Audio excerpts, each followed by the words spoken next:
Hi Hi guys, guys, this is Dan, and this is Shekainah. and welcome back to another episode of our podcast. Yay! This is our third episode na sa ato ang Mm, love series. yes, yes. Wala ta ka-post the other uh, week The other kay weeks. na yung mga emergencies. Kayo. Yeah, but But, still, nagyapunta. yeah, Karon. we're alive, alert, awake, Yes. enthusiastic. Okay. So, saman natong storyan ron love. So atong third episode, guys, we will be talking about healthy and unhealthy love. Isn't it interesting? So we will learn how can we determine or signs whether that kind of relationship or that kind of love, Love is is healthy for healthy. us or not Mm. anymore. Ikaw, Mm. first on the list, unsa man mo? First on the list is communication. Mm. I think that's one of the most important factor to determine if that relationship that you're into is healthy or unhealthy, 'di ba? Mm. The way kuan lang murag the way mustorya ang isa ka tawo sa iyang partner, ma'am, that's kana pa lang daan mailhan na nimo kung na kay hint ba dili man sa pag-judge sa Mga mga tao isugundaan. sa mga isugundaan or unsa, pero na kay kanang idea ba the way siya mustorya, for example ikaw ako towards nimo kay kanang medyo dako kay kog tingog or bastos kayo na so ang makadungog na ni idea nga ay nga kuan kayo lang relationship siguro. Dili Diba? okay, dili oh, healthy. it- Toxic. mm. Pero that's a shallow example lang. Mm. I think you need to communicate well sa imong partner. Kanang what I mean kanang mo open up Open ka up sa ka. maski pinakagamay nga butang. I Kay agree. if imo is set aside na kanang mga smallest thing nga abi nimo dili maka-affect sa inyong relationship, mo pile up mo gud na until magkadako. Kaya. Imbis pwede ra gyud unta storyaan ni dako na hinoon nya lisod na kayo kanang I-fix. diba? Kaya. Kaining dako naman siya. Mm. So, kuan sad, on that note pod, you know when your love is healthy, kay bisan sa gagmay nga butang nga makabother sa imuha, ang imuhang partner will acknowledge that and somehow will not gaslight you nga naunsa naman jud ka kanang wala lang jud ka kanang mo na lang jud ay mo na or something like that. Somehow that person will acknowledge you nga that's what you're feeling, because I saw a post nga nag-ingon dito is when girls daw or when women are just trying to tell you what they feel, anything nga nagbother sa ilaha, it's not them telling you nga give us the solution of this thing or give us a solution nga mawa ni siya sa kunahuna, but it's just us daw, it's just women daw trying to tell that men nga we just want you to sympathize with our feelings, like ano bang meet us where we are. So somehow on sa kada nga case ma-feel sa women nga they are in a healthy relationship or the love of a man is healthy if the other person is embracing their thoughts, is acknowledging their feelings. Yeah, wala gina-gaslight, wala gina-manipulate nga sayop na siya all the time. And also it's important that we know and we understand that communication is two-way, like na sender na receiver. Receiver, exactly. So kasi kag storya maminaw sad ka sa muhang ka storya I agree. for you to understand kung unsa gid iyang pasabot, unsa iyang feelings, nganong nasuko siya or nganong naka-feel siya ngani, diba? Tayo. That's really right. Ano kala kay na Ni-agree ko. pero kog na kay na remember nga scenario. Na ako na-remember nga ni scenario sad. Somehow, sama. naka-learn sad ko ato. Kay, kuan good siya guys. Kita sad girls, when we open up sa, di ba ni, ingon ko ganiha nga, men, we just want you to sympathize with us. But not all the time, our man, or men to be exact, Kay naapod sila sa mood or naapod sila sa ano na they're at their 100% energy. It's not all the time nga they're Yeah, 100%. yeah. So there are also times nga sila sad ang down, and then every time we open up, sila sad ang dili maka-receive, dili sila makamit kung asa ta kay sila pod na naasa ubos. Kaya bitang girls, you just also need to learn nga it's not always us. Yeah. It's not always about us. Yeah. That's why it's important to communicate with each other. Exactly. Nga, kaniya, diri ko level 50% ra ko. Ah. Karon nya unsa man atong buhaton? Unsa man atong Kaayo. buhaton para mag-abot ta? Exactly. Kay not all the time man good. Both of you somehow ang usa kay 80%, nga ikaw kay 20%. Or usahay good ka mong Pareha mong duha duha, kay 0%. or No bad na zero. jud kay mo. So communicate, because somehow if you will not communicate, it will lead you to a lot of conflicts. Kay di naman kakasabot, magsige na lang kag-ambot na unsa na ka. Bisag kung saan ni magsabot, di na nimo siya masabtan. Kay on your own as well, you are also struggling within yourself, 'di ba? So that what makes love healthy, when you are open even the smallest thing nga naa sa imuha nga hunahuna, or even the smallest thing nga nakabother nimo. So open it up. Di ba, love? Yes. Nakasuway jud mi ana nga ni ana jud ko niya love 10% ako today.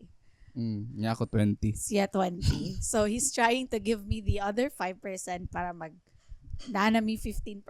So sabi ko sa at least. So At give least. and take, di ba? Give and take lang. Yeah. See. Sakto ko. Sakto ka. Always. Perme. Pero Sige. nakoy ko alam, nakoy mga scenarios nga ihatag nimo, and tell me whether this is healthy or unhealthy. Sige. Sige daw. So, So, na yung gipanghuna-huna na sa. so for example, karang in a relationship mo, and then ang usa kay ganahan ka siya mulaag with his friends. Like for example, out of town ba daw sila. And then the girlfriend will tell you, no, dili ka pwede malakaw, kay dugi ka babot and everything. Do you think that's a healthy love or unhealthy one? Depende. Depende, good. Anong depende man? dili, Explain. Maabot rege apon sa, like, it all comes down to nganong dili ka masugot. Like, if you trust your partner that much, nganong dili ka mosugot nga dili Mulaag siya. dili siya madto, dili siya malag. Kung kumingon ka nga kuyaw or Dili dangerous safe. na, dili safe na nga place, or pwede ka mamatay, or pwede ka ma-compromise imo safety, kana it's a valid reason. Pero kung dili ka mosugot tungod lang kay Ting na babae dito, tingali dili maginuang ka dito. kana that's a part sa kuan. Pero if ingana imong reason, like wala kay trust sa imo. For example, ikaw mulaag ko Oh, somewhere down the road. south, kayo akong mga workmates. So sa mo ma-feel, di ba initial reaction nimo? Kumayon ko nimo karon labat ako malbual. Anxious ko. Initial Kaya reaction kay I myself, I'm very conscious ako ang attachment style. Sa maog na ako'y mga lakaw nga dili ko kuyog, ma-anxious ko. Pero I will let you go. Di siya mo to. Yeah, I will let you go. Okay. Tagsara man sad ka mula. Kanisad siya guys. Di mo sana siya mula. Og kanang kaan. Okay, boss siya nga dili na pod sa kanang beyond na pod sa sabot naman. Naman may kasabutan. So, amuan na to. Pero kung ingana, laag ko yung workmates. Kasi why makanilaag ko yung workmates? Oh. Pero mawal ginaw ngayon, it's important to communicate na sa imong partner kay kanang nga maabot mo kuan gyud sa kung gingon ganiya, depende gid sa imong reason sa partner nganong dili siya mosugot. Pero healthy ba na siya sa imuhang end? O healthy ba na siya nga type sa relationship kung wala kay saling? dili if maingon ka nga dili ko mo dili ang isa ka tawo kay dili siya Shogtan. sugtan. For me, that's kind of unhealthy. Mm. Kay somehow you didn't give or wala naman siya tagaig respect sa iya hapod nga kuan galingon Mhm. to do something nga iyang ganahan buhaton. Okay. Kanang let's make sure lang sad nga ang katong nilaag katong the okay. other person nga nilaag will give assurance sa iyang uyab nga ay kabala ka wala ko buhaton nga kuan Ma-update ka. ma-update ka. Mhm. Exactly. Somehow makaingon sad ko nga unhealthy siya kay it will all boils down to how much you trust your partner. How much trust can you give to your partner? And you also have to respect nga you are both individuals. Ginastorya ni mo nako permi. Wala nagtuyok ang atong kalibutan sa usag-usa. 'Di ba? So you have to understand that nga the world is wide. The world is there's more to explore and ayaw himo ang kalibutan imong partner. Diba? Very true. Very true. So, somehow for me, I also agree with you nga, unhealthy to siya if you will not let the other person na lang to explore more about himself, to explore more the world by himself. Kay, kuan man good, I've read this one, ingon dito nga, individually, you are already whole. Individually, you are already okay. Like, okay naman tayo sa usap. Pero if we are together, we are more. We are better. Kaya tayo na nga thought. So, somehow, you have to respect the boundary nga naamoy ka galingon nga life. Yeah. Oo. pero ikaw, naki-question mo. Pero amot, di mo siguro ta makarelate anin do. How about sa kanang boyfriend nga di man ingon magbuot pero mo kuan sa imong gisulo ba like ayo pagsuluban na kay kuan too sexy healthy or unsa unhealthy ba na siya? para nimo sa imong point of view. Ako, honestly, kiligon ko. Ganahan ko ma-feel ako nga ginasecure ko. Kaya ako man sa good type of, me, how conservative I am. So, it's not a problem for us nga. Huy, ayun na isulong kay. Wala man siya. Wala man sad. Dili wala man sad ti ka kuan ni mag shorts kag shorts gid pero sorry. Pero wala mo sa kuy wala mo ti kagiingni nga ayaw. Wala mo ti kagibawalan sa imong mga gustong buhaton. Ang ako lang is you mean kanang ganahan ka mo suluban nga butang. Moingon nimong boyfriend nga ayaw kay dili ko ganahan ana something. Okay. For me, it's okay lang. Sa ako lang ni guys kay kuan man good, I feel like if your man is trying to protect you from kanang the world, men are men, like they know ano man sige. Men are men, like they're visual. Di ba? We acknowledge that. Nga visual jud ang mga lalaki. Bisag mag-sunglass pa na makakita jud na sa like something sexy or everything. Let's give it to them, kay they're visual people man. Kung iyon na ang man sa ako I will just accept it because that man is just trying to protect me nga tanang attention na nanimo. Especially sad, I'm not against people nga into sexy kuan like don't get me wrong, I'm not against that. If you feel that you're comfortable wearing that, okay, then go, walay problema na. But for me, manggod, like our body it's somehow, it's not for people to dili siya ang ngayon nga i-broadcast.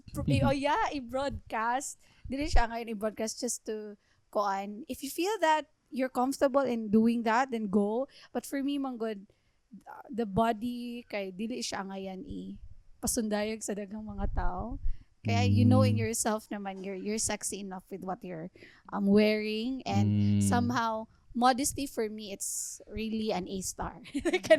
When you're modest and how the way you dress, it's really something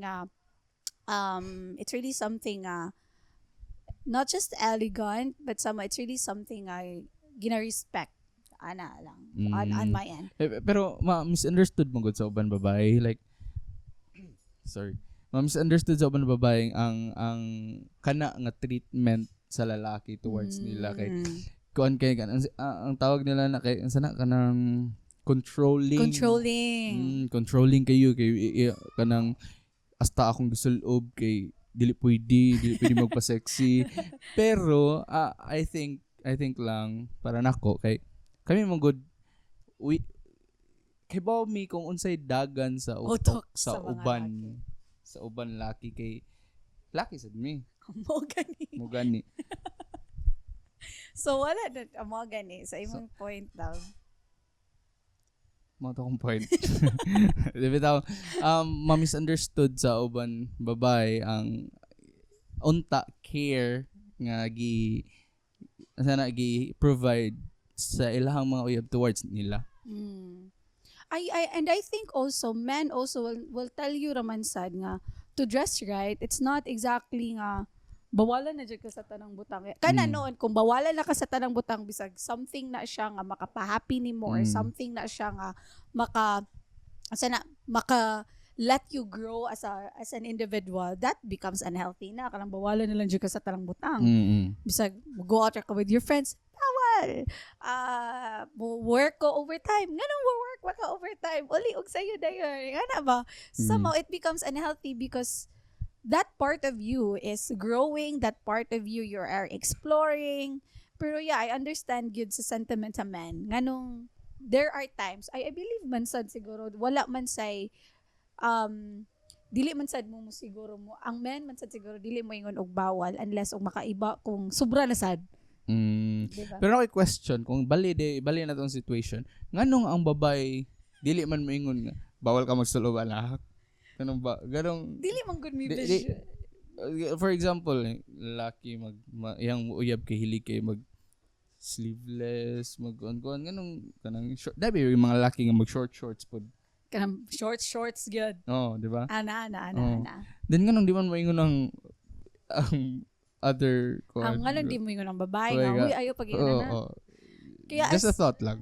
Kaya as what I told you, love, men are visual. Men are into emotions. So, women women are into emotions. So, kung angayan kasi mag-isalog na mag-short ka, wala mi. Kung angayan ka din go, wala man, ang mga babae, di mo good tanaw dahil sa paa. Someday. Like, sanaw mo na, basically. Kanang Someday. women are physically attracted sa face. And then Not all. Not all, man. Not all. So, dahil yung ginatanaw sa uban. Dili, bad personality. Pagkapagay mo nagkita, ay, kabuutan. Pero bitaw, kidding aside, I can say that the relationship is healthy if you support each other. Exactly. You support each other's goal, each other's dream, career, 'di ba? Then kayo, uyab mo. You're in this relationship niya na siya dream nga dili ka ganahan. So, ikaw nga That makes uyab, unhealthy. would you be the reason nganong dili niya kabuton yung dreams? Tama. Yeah, kalimtan niya yung goal just for you. Ganahan mo na, guys. Diba? So it becomes unhealthy if you don't support each other. Exactly. Okay, you know what? Once we give that support will be given to us in return as well. So if you build yourself, if you are still building yourself while you are in a relationship, it would be really a healthy one if you have a very supportive partner who would understand, who would be there for you in times of troubles, in times of circumstances. Kay each individual's mode, I believe, we have our dreams, and sometimes when you meet someone, you know that you would be kanang a person kay it will have a great mahimo siyang additional sa imong life. Sama mo good that person, maybe there are still struggles sad nga gusto niyang i-meet sa iyang life, di ba? Mm. So napo na siya ganahan, gusto pang abton, and ganahan siya nga kuyog ka, di ba? So you have to support that. And usahay man sad good, di ba? Na magigingon sad love, tinuod ba ni siya? Mo agree ba ka Unsa ani? man? Nga kung mailahan daw nimo ang true sa intention sa lalaki kung naa na niya ang tanan. Kinapod ba yung relationships nga nagsugod mo sa walang-wala? Nga nag-boom, inignaan na niya tanan, gitabangan ka. Kalam itong quotes ron sa mga babae nga, you're just building that man for another person once that person will leave. Kanang gitawag nila og taxi cab theory ba na? I'm not sure with that term, ana. Pero karang I've read that a lot sa social media karon nga you're building a man for someone else's. Let's take this example. Pero I'm not sure kung maubigyan ang story. Kanang story ni Kim Chu ug ni Sian Lim. 'Di ba? Nagingon nga na minyo na si Sian Lim. Nya kadugay nila ni. Sure, diba? We're not yet sure kung lang okay ba? Mara akong nadunggan. Pero kung imo lang yun nanaon ba? Just kanang himo lang nimo example. Dugay kayo silang Kim Chu nya there's someone nga na meet niya nya nagminyo sila dayon nya noon wala ta kay basa story pero sad na siya actually sa girls maybe wala okay ba kung sa story nila pero maybe wala na communication, wala na trust, respect, wala na support sa ilang duha. Nakita niya sa lain. So, maybe that's the reason why. And most of the naka-unhealthy sa relationship, once maabot ka sa point, nga instead mo, dagan ka sa imong partner, ni dagan na ka sa laing tao. Isuga to bitaw. So, kung na may problema, guys, ayaw ninyo istorya sa laing tao, istorya is inyong partner, kay kamo man ang kamo rin makasolve, ana. Kamo rin makasolve sa inyong problema. Kamo rin makasolve sa inyong ayaw problema. Ayaw dadain yung garbage or yung sa trash sa laing balay, sa laing tao. Exactly. That's your line, love. So, don't bring your trash. Don't bring your trash and garbage sa laing tao. Keep the trash sa inyo, ha? And i-dispose ninyo. Dili, ayaw hipusa. Dispose ganin ninyo. I-clean ninyo doon. I-clean dahil. Ikaw mag-clean. Ilang pa yung trash. So, maano siya? So, ano siya, guys? Anything you want to add? Kuan sad, we know that if the relationship is healthy, kuan good siya, love, like, mubalik ka gyapon siya if you communicate well, if na kay trust sa imong partner, if na kay respect, if that person will support you all throughout. Because it will add up more. No, not it will add up more, but it will follow na sa other things like being honest, being kind, and healthy arguments. Diba? Kay na ako'y na-inspire ko ani sa naisa ka couple nga gi-interview and gipangutana sila ngano ni last mo og 30 years. Nasa inyo nga relationship as married couple. And then niingon dayon sila nga instead of giving a statement to what you're feeling, ask a question. Okay, once you ask a question, you get an answer. And do not run away from the problem because people daw nowadays, kay if naay gamay problema, toxic na kay ni. Break up. Beta. Kuan na kay ni, like, this is unhealthy for me. Okay, kay mga girls ka like, gumayng bikil, di na ko gipaminaw niya, di na ko love niya. Sa mga ingana ang ma-feel. Run away ta. Overthinkings. Na yung mga overthinkings. Instead of meeting halfway, instead of telling the other person, instead of asking questions why, you run away. So somehow, naabot sila og 30 years and counting pa more. And niya na gani ang couple, they didn't even think nga magkadugay sila. They didn't even think nga magdugay sila. And because instead of running away, ginamit nila ang circumstances together, and so they last for that long. It's important good to compromise sorry. Sorry. Nabother Pero siya sa akong reaction. pero it's important to the two of you should compromise sa if na ay mga misunderstanding within the relationship or sa bisag unsa man na, it's important to compromise. Mag-abot gyud mo sto nga Kayo. kung unsa inyong mga unsa na differences. Kaya. Embrace both of your differences. And you know what? No one is perfect. Like, you will never find No one. someone nga, And no one will ever be. and no one will ever be, unless if the two of you will work it out together. You will, kanang kuan lang, what I mean is, kay wala may perfect na tao, choose that person nga you will know nga mo work out pod. Kaya bitong willing to work things out for the both of you, and not just that person nga gamayng bikil, buwag na ta. Gamayng problema, wala na. So, find someone nga dili lang ikaw mo fight, but the other person also is willing to fight for the both of you. Yes, that's correct. Yeah. And just to summarize and to end this podcast, I just want to say to all the people nga naminaw ani and who's in a relationship, if wala na may klarong communication, wala na trust, wala na respect, wala You don't na feel the support, maybe you need to reevaluate or reassess your relationship. Storyain ninyo. Diba? Okay, maybe it's there's something within your relationship nga wala ninyo na storyahi, then nakabother sa isa, either nimo or niya.